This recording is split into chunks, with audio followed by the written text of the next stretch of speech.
जिल्ह्यात दरवर्षी अवकाळी पावसामुळे शेतीचं मोठं नुकसान होतं। यावर्षी सुद्धा ऑक्टोबर महिन्यात सिंधुदुर्ग जिल्ह्यात अवकाळी पावसाने भात पिकासह अन्य पिकांचं नुकसान झालंय।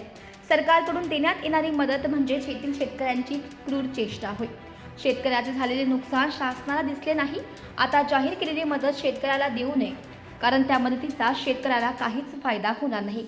मला वाटतं ही शेतकऱ्यांची क्रूर चेष्टाच म्हणावी लागेल, कारण नुकसानग्रस्त शेतकरी आणि आलेली मदत याची जर कुठेतरी विभागणी करावी झाली तर प्रत्येक शेतकऱ्याला कुठेतरी 1,500-2,000 रुपये फक्त अशी मदत मिळताना दिसते। आणि ही मदत म्हणजे काय कुठे मोठं हे की नाही, कारण शेतकऱ्यांचं नुकसान आम्ही स्वतःच्या डोळ्याने बघितलेलं आहे। शासनाला मला वाटतं ते दिसलं नसेल, पण शेतकऱ्यांचं जे काही अतोनात नुकसान झालेलं शेती पावसामुळे ते खरोखर कधी न भरून निघणार। आणि ह्या अशा 1,500-2,000 हजाराने शेतकऱ्याचं कुठचंच नुकसान भरून येणार नाही। शेतकरी अक्षरशः खूपच संकटात आहे।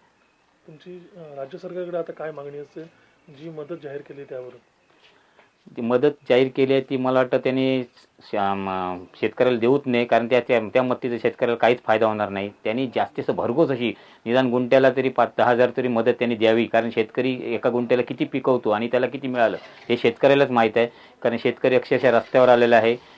शेतकरी दरवर्षी जो काय भात करत होता त्याला आता घरात खाण्यासाठी अन्न शिल्लक नाही, एवढी शेती यावर्षी सोडून गेलेली होती। आणि त्या योग्य शेतकऱ्याला कुठेतरी शासनाने भरीव अशी मदत करावी। आणि मला वाटतं आम्ही ज्या प्रसारमाध्यमांनी बघितलं त्यावेळी असं दिसतं की सिंधुदुर्ग जिल्ह्यालाच ही तुटपुंजी मदत आहे। बाकीच्या ठिकाणी ऊस लागवड असेल, इतर गोष्टीच्या नुकसानाला भरघोस अशी मदत मिळाली आहे, तिथले शेतकरी खुश आहेत। पण मला वाटतं फक्त सिंधुदुर्ग जिल्ह्यालाच हे तुटपुंजी मदत देऊन कुठेतरी शेतकऱ्यांची उत्कृष्ट चेष्टा केलेली दिसते। ऑक्टोबर महिन्यात झालेल्या पावसाने शेतीचं मोठं नुकसान झालंय। जी मदत सरकारने जाहीर केली ती तुटपुंजी आहे। यामुळे शेतकऱ्यांची भरपाई होणार नाही, यामध्ये तफावत असून याचे शेतकऱ्यांना मोठं नुकसान झाले। शासनाने जे आता सिंधुदुर्गसाठी नुकसान भरपाईपोटी जे 4 कोटी रुपये मंजूर केलेले आहेत आणि सर्वसाधारण नुकसानग्रस्त जो शेतकरी आहे तो 18,000 शेतकरी आहे। आणि त्याचबरोबर भात शेती आणि फळफळावळांचं यांचं बऱ्याच प्रमाणात नुकसान झालेलं आहे। भात शेती तर मी म्हणेन 75% हातातून शेतकऱ्यांची गेलेली आहे बऱ्यापैकी। आणि हे 4 कोटी आणि 18,000 शेतकरी म्हणजे सर्वसाधारणपणे 2,200 रुपये नुकसान भरपाई प्रत्येकी शेतकऱ्याला मिळणार आहे। ही रक्कम फार अपुरी असून त्याचबरोबर मोठा शेतकरी आहे, लहान शेतकरी, मग सरसकट जर तुम्ही 2,200 रुपये सगळ्यांना दिला तर हा मोठ्या शेतकऱ्यांवर अन्याय आहे। याचं कारण मोठा शेतकरी हा मोठ्या नुकसानाला झालेला आहे त्याचं। त्यामुळे शासनाने ही जी तुटपुंजी मदत दिलेली आहे ही काय शेतकऱ्याला परवडणारी नाही आणि नुकसानीतून वर येणार नाही। त्याच्यामुळे शासनाने याचा सहानुभूतीपूर्वक विचार करून सिंधुदुर्गातील शेतकऱ्यांसाठी भरीव अशी मदत, नुकसान भरपाई ही द्यावी अशी आम्ही सर्वजण या माध्यमातून विनंती करीत आहोत। अवकाळी पावसामुळे नुकसान झालेल्या भात शेतीची भरपाई देण्याची मागणी आम्ही जिल्हाधिकारी यांच्याकडे केली होती। मात्र जी नुकसान भरपाई मंजूर झाली असून त्याचे श्रेय आमदार नितेश राणे आणि पालकमंत्री नितेश राणे घेत आहेत, असं वक्तव्य माजी आमदार वैभव नाईक यांनी केले। सिंधुदुर्ग जिल्ह्यामध्ये ऑक्टोबर महिन्यामध्ये अवकाळी पाऊस पडला होता आणि या अवकाळी पावसामध्ये भात कापणीचा वेळीच हा पाऊस पडल्यामुळे मोठ्या प्रमाणात शेतकऱ्यांचं नुकसान झालं होतं। शिवसेनेच्या वतीने त्यावेळी मी असून दे, सतीश सावंत असून यांच्या नेतृत्वाखाली आम्ही आंदोलन केलं होतं आणि सगळीकडे त्याचे पंचनामे करा, शेतकऱ्यांना नुकसान भरपाई मिळाली पाहिजे म्हणून आम्ही कलेक्टरांना स्वतः भेटलो होतो। त्याचबरोबर स्वतः शेतकऱ्यांच्या बांधावर पाहणी केली होती।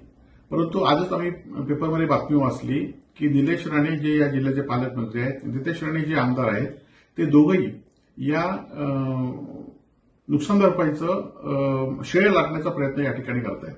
परंतु हे श्रेय लाटून नसून शेतकऱ्यांच्या जखमीवर मीठ चोळण्याचा प्रकार या महायुती सरकारने केलेला आहे।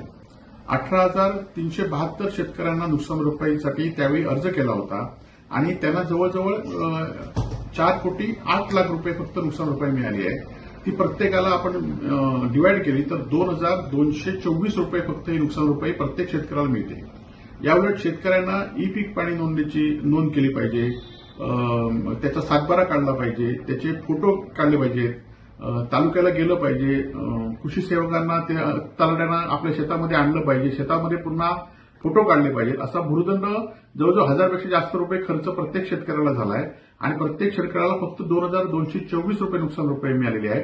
त्यामुळे हे शेतकऱ्यांच्या जखमीवर मीठ चोळण्याचा प्रकार आहे आणि त्यामुळे माझी जे कोण सत्ताधारी पक्षाचे कार्यकर्ते आहेत जे हे सांगतायत की आम्ही नुकसान भरपाई मिळाली ह्याचं श्रेय आहे त्याचं श्रेय आहे, त्यांनी खरं तर ती शेतकऱ्यांकडे जाऊन विनंती करावी, शेतकऱ्यांकडे जाऊन शेतकऱ्यांशी बोलावं. आज राजकीय विरोधक म्हणून आम्ही तुमच्याशी बोलत नाही, तर शेतकऱ्यांना खरोखरच 2224 रुपयाचा काय फायदा होईल काय.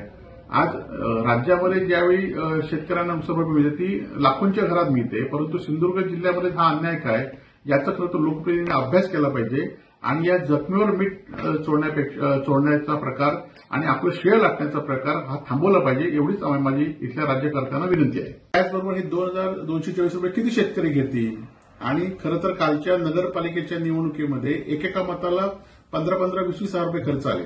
आज जेवढी तालुक्याला नुकसान भरपाई मिळाली आहे त्याचा एका नगरसेवकाचा खर्च तेवढा होता जो सत्ताधाऱ्यांनी राबवला होता की एकेका मतदारसंघामध्ये एकेका नगरसेवकाच्या छोट्या मतदारसंघामध्ये 1-1 कोटी रुपये खर्च झाले होते आणि आता तालुक्याला नुकसान भरपाई लाखामध्ये आहे.